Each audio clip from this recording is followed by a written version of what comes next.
सुखनगरी गांव बहुत सुंदर और शांति भरा था। वहां के लोग मेहनत से खेती करते थे, लेकिन हीरालाल नाम का किसान बहुत लालची था। वह सोचता था कि बिना मेहनत के अगर पैसा मिल जाए तो कितना अच्छा होगा। उसकी फसलें खराब होती थीं क्योंकि वह मेहनत नहीं करता था। वह बस ये चाहता था कि कुछ जादू हो जाए और वह अमीर बन जाए। एक दिन गांव में बाबा रहमीलाल आए। लोग कहते थे कि उनके पास जादुई बीज होते हैं। हीरालाल उनके पास गया और बोला, बाबा जी, मुझे ऐसा बीज दीजिए जिससे मैं अमीर बन जाऊं। बाबा बोले, एक बीज है लेकिन खतरा भी है। बीज बो देना, हर रात खेत की रखवाली करना और कोई बात करे तो जवाब मत देना। हीरा मान गया। उसने बीज ले लिया और गांव के बाहर सूखे खेत में बो दिया। पहले दिन कुछ नहीं हुआ। दूसरे दिन हल्की आवाजें आईं।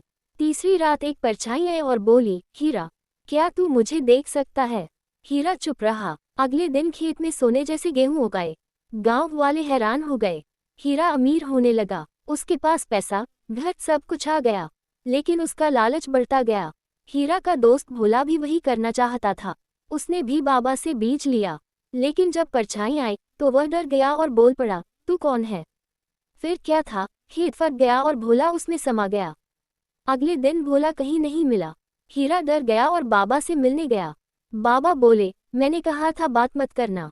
अब तुम खुद सोचो, क्या सही है? एक रात परछाई फिर आई। बोली, अब तुझे अमर बनना है।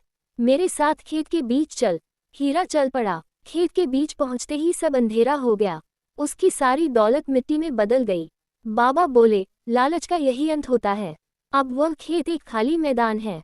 लोग कहते हैं रात को वहां परछाई घूमती है। गांव वाले अपने बच्चों से कहते हैं, मेहनत से कमाया गया ही टिकता है।